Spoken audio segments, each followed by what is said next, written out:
welcome to the MB2 Underground podcast. Very excited today to welcome a special guest, the founder of the first tech dental unicorn in existence, Mr. Philippe Salah. Welcome, sir. Thank you, Joe, for this warm welcome to your outstanding office in next to actually where we are. Carrollton, Texas. Yeah, okay. I'm a bit lost today. I'm traveling too much, so I'm a bit lost today. Yeah, the metropolis of Carrollton, Texas, just outside of Dallas, Texas. So we really appreciate you taking time, Philippe. Thank you for coming in. My pleasure. Awesome. So you've got a fascinating, cool background. Our listeners are founders, right? They're entrepreneurs. And so they love to glean knowledge from other founders, right? Even if those founders aren't dentists, right? There's always something to learn from somebody who took a risk, had a great idea, right? Saw an opportunity and went out and actually created something, right? It's a really special thing. As you know better than most businesses fail, right? So there aren't many successful founders out there. So we always cherish the opportunity to speak with one. So again, thank you for being here. So to kick us off, why don't you walk us through your background to specifically maybe help us understand what exactly a degree in bioinformatics is? So actually, I've got a PhD in biophysics from École Polytechnique. That did not help me a lot for my dental adventure. Yeah. But let's say it gives me some strong background in science, biomechanics, and so on.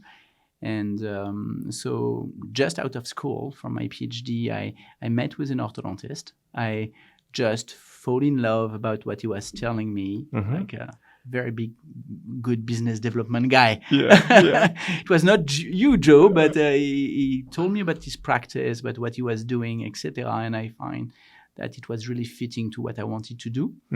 So after our first conversation, I say, look, I want to work with you. And I work in his dental office for a bit more than a year, probably as the most, I would say, biggest diploma dental assistant with a PhD, but I wanted to understand how an ortho practice was working. And so I worked there and we developed the first product together.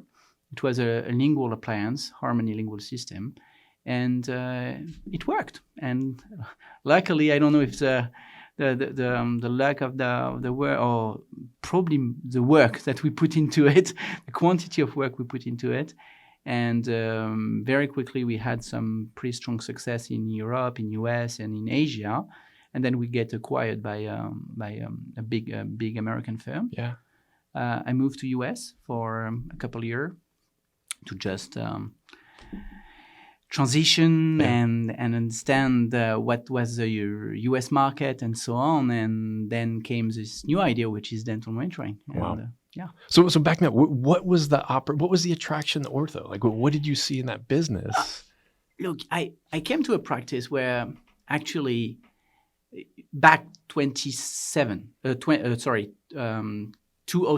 okay? I'm just out of my PhD. I'm 30. I'm pretty young and naive, and I come from a tech background where there were technology everywhere, like biophysics, you use NMR and stuff like this. And I come to a practice where I see a guy, his job is actually to giving smile to people. Like that, very inspiring. First, the tagline, I'm giving smile, and this is not a lie. This is actually what he was doing. Yeah, it's happening. That is very sexy for me. Yeah. Second, he was working in a medical space. I wanted to work in the medical space because I want to have a life which is very useful. Yeah. Third, there were no technology. Interesting. Like, how come the guy is having a so big business, so successful business with no optimization tool, with no technology, nothing? So for me as an engineer, I find this as an opportunity. Look, you have the medical space that I wanted to be, giving smile, nice tagline. And on the top of it, there were no technology. I found that, look, there is obviously something to do there. Yeah. So I went to another friend of mine, which have a big business in a lab. And I said, look, I want to work with this guy. I need investment. Can you help me? And he said, yes. Wow. That was that easy to build a company that easy? Yeah, it was. There's your seed investor, and then boom. boom, it went, and we worked hard, like horses, for a couple of years before releasing a first product, and then it worked out pretty well. And that's awesome. Tell us about the product. What was it exactly? The product was a lingual appliance. Prior Invisalign, the very cosmetic appliance was braces behind the teeth. And so we did create a very customized and high-end product on that category, and which was actually the most expensive product on the market at that time. And there were a pretty high demand on that because cosmetic options were not really there. Yep. And speaking to adults, they would not want to have braces on the front of the teeth.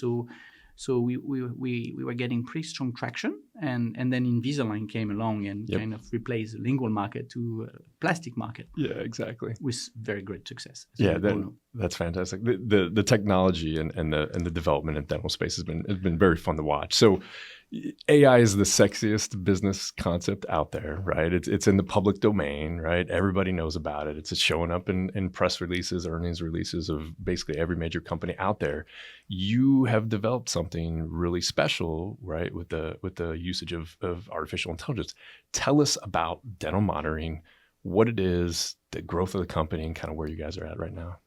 So if you take the first experience on Harmony, the biggest trouble that I was getting was receiving call from my client and telling me, Philippe, we are buying a close to $2,000 appliance and we are not getting the perfect result. Why? And to be honest, I could not say to the doctor a clear answer because there were so many parameters. And after I sold Harmony, I was speaking with an orthodontist, which were telling me, look, you've got the money now, you've got the capacity, why you don't do this, a new appliance, whatever. And I was very frustrated by my first experience in terms of the quality that I can provide to the doctor. And at that moment came the idea, but look, if there is a problem, and if we capture the problem early enough, actually it's not anymore a problem. It's a quick fix for the doctor. Yep. So it's where come the idea of monitoring, giving the vision of how the treatment is progressing outside the practice. But then you would ask, why AI? AI is not because we loved AI. AI was actually not very common when we started to use it. 10 years ago, it was absolutely nobody was speaking about AI. But it was the only tool which would give us the ability to scale the detection, to make it automatic. And so we were looking for many other technology to do that. And just AI finally made it happen. Yeah, it was a solution. Wow. So we developed very strong algorithm that detects more than 130 parameters now inside the mouth, and alert the doctor at the right time when there is a problem happening inside the mouth of the patient. That brings DM. And so since then, the concept worked pretty massively, actually. How does it work for the patient? Like, walk us through exactly what the interface is. For the patient, it's very simple. They take scans using the smartphone and with a design scan box. Wow. They take a little scan of the inside of the mouth. The pictures go to our servers. There is an AI routine which will screen the entire set of pictures taken by the patient. Then there will be annotation and detection done by this AI. This will build a report based on doctor preferences. I want to detect this. I'm interested by that. I want these interactions to happen when you see that or that. And this report is automated, fully automated, and will provide an answer to the patient, such as you can change your liner or not, you are not ready to change your liner, or you did not wear your elastic, you should wear your elastic more, or you need to clean your teeth because you are actually not a good brusher, etc. We all know these problems. Yeah, absolutely. So we struck the problem really at the origin of the problem, which is nobody looked at it before. And so now we look constantly at it every single week for every patient. That's fantastic. Yeah. And so how often is the patient doing these scans? So the patient is taking a scan every week. And this will trigger a report every week to the doctor. Wow. But because of the AI, actually the doctor is called to look at the report between 3 to 4% of the time. There is something that we detect that truly trigger a need from the doctor to do something. A change or maybe a lack of a change. Or actually generating an appointment. So really we synchronize the delivery of care with the need of care for the doctor. For the Is this going to solve one of the issues with, the aligner adoption, basically, that patients aren't, following through on kind of their end of the deal, right? So it works. So it works with aligners and braces. Actually, braces being the biggest part of the ortho world, we've got tons of braces patients. On braces, it will detect if there is a broken bracket, open clips, problem of hygiene, problem of gingivitis, gingival recession, and so on and so on. Trigger occlusion problems, wearing of elastic, and so on. And on the aligner, it will be more driven the change of aligner. Yes, you need to change your aligner. No, you need to keep your current aligners, or your hygiene is good or not good, etc. So it will drive behavior change to the patient, to the benefit of treatment, of course. Awesome. Tell me about what's happening with the company now. You just had a big raise, right? So the company have been growing pretty fast in the past 10 years. So now we are in 50 countries. Wow. 2.4 million patients monitored. Wow. Unreal. Actually, one of the fastest growing dental company. First tech unicorn. So incredible. Happy. Congrats. It's cool. Yeah, it's cool. Not US. It happened that a successful company is not US. Come on, you're normally US people are winning everything. Not always. Not this always, one. Not this one. Sometimes French can beat. Yes, I love it. But our main market, 54% of our sales are US based. Interesting. Why is that? Just because I think the U.S. doctor always combines these two aspects about quality of treatment and practice efficiency, and we serve these two goals of the doctor very well. Clinical efficiency, you understand, when you see the patient only when you need to see them, you're obviously more efficient as a clinician or as a business owner. But when you solve issue on the treatment, you are also a better clinician. Yeah, absolutely. So you provide better treatment. And I think American orthodontists very often are focused on these two parameters that we really marry very well. Oh, that's fantastic. So in 50 countries, what are your perspectives on dental markets, the differences, the similarities in the US versus Europe, Asia? I mean, what's your perspective? How different are those markets? They are extremely different. Interesting. It's Why? extremely different. If you take, for example, we have a BI platform on DM, which actually allow orthodontists to benchmark themselves compared to the rest of the world. How many of my bracket actually fail? Oh, I've got 4% of my bracket failing. What is the stat of the world? Oh, 5%. We actually took out Japan from the stats of the world because they are so good.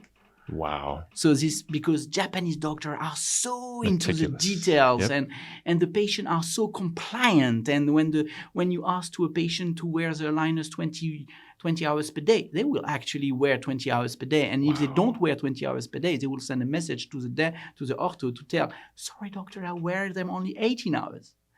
So these are big, large cultural, societal differences that just kind of flow through the dental, outcomes for patients. Wow, that's fascinating. And it goes through the way we approach the market. For example, you will take a country such as France, where the ortho treatment are mostly reimbursed by the Social Security. So there is no problem of payments or price and so on. So the orthodontist main focus will be on quality. Practice efficiency is really a side question. But this is because of the reimbursement system. If you take German orthodontist, their reimbursement system will be based on the number of archwires they will change. So actually, they will optimize the change of archwire much more than any other country. Interesting. If you take US, it will be driven by time or driven by doctor time, staff time, treatment duration, etc. So the way we approach the every country needs to be different. So we do market research and we have local teams in every of these countries to actually fit to the market. Otherwise, you could not be successful. Wow. What is your 5-year plan? Like, what are the next initiatives for the company? That's actually a good question because it's very often changing. Yeah. Because initially we wanted to go in the dental world more broadly, and we decided for the next 2 to 3 years to focus really on the ortho market, because we see that there is a so big take on our product on the ortho market that we are really focusing on the ortho market. And we believe that we are becoming a standard of care. To be able to constantly adapt the treatment to the biological response is a need to provide the best care. To be able to respond to a patient which have a concern and being able to check directly within his mouth without asking him to move to have this quick control. Yep. It's a new standard of care. The way to even interact with manufacturers, because we have released recently what we call Smart STL, where we produce directly an STL file based on our scan process. It's just more convenient for the patient. Absolutely. They can receive the aligners, the retainers, just based on the scan they did from the comfort of the home. That is a new standard of care. Absolutely. No, the beauty of technology. That's incredible. So how then is the product, the offering applicable to just general dentistry or other verticals within dentistry? So it's a good question. For the moment, as I told you, it's really the focus is ortho, but of course, we don't say no to GPs who are using DM. The behavior that we see on the GP is more using around hygiene tracking. So because we have a full category of monitoring, which is around hygiene, and they will do, which is pretty funny actually, this concept, what will hygiene camps, which for a period of 3 to 6 months, they will ask the patient to take scans every 3 to 4 days to educate them during their childhood, where they will bill the patient for that, but they will say to the patient, you know what, for 3 months, I will be behind your kid to target where they brush bad, or if they need to get improvement, or if they need to have some advice. And because we target the zone of the mouth which is not properly brushed, we help them to get better education through videos, communication, and so on. So this is a pretty strong usage on the GP side that we have seen growing pretty fast recently. That's incredible. Yeah, just helping people understand what good habits are, right? When the dentist says brush 1 time a day, 2 times a day, whatever, if you don't know you're not doing it correctly, your outcomes are going to be inferior. Yeah, that's incredible. And very often you just don't know where. Yep. Exactly. You just don't know where.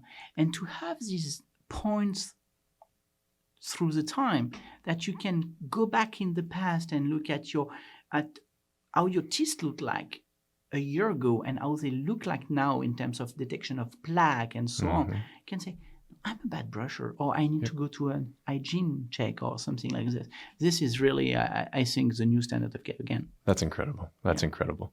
So you're on the cutting edge of dental technology. What do you see for the industry going forward, right? So you were mentioning AI.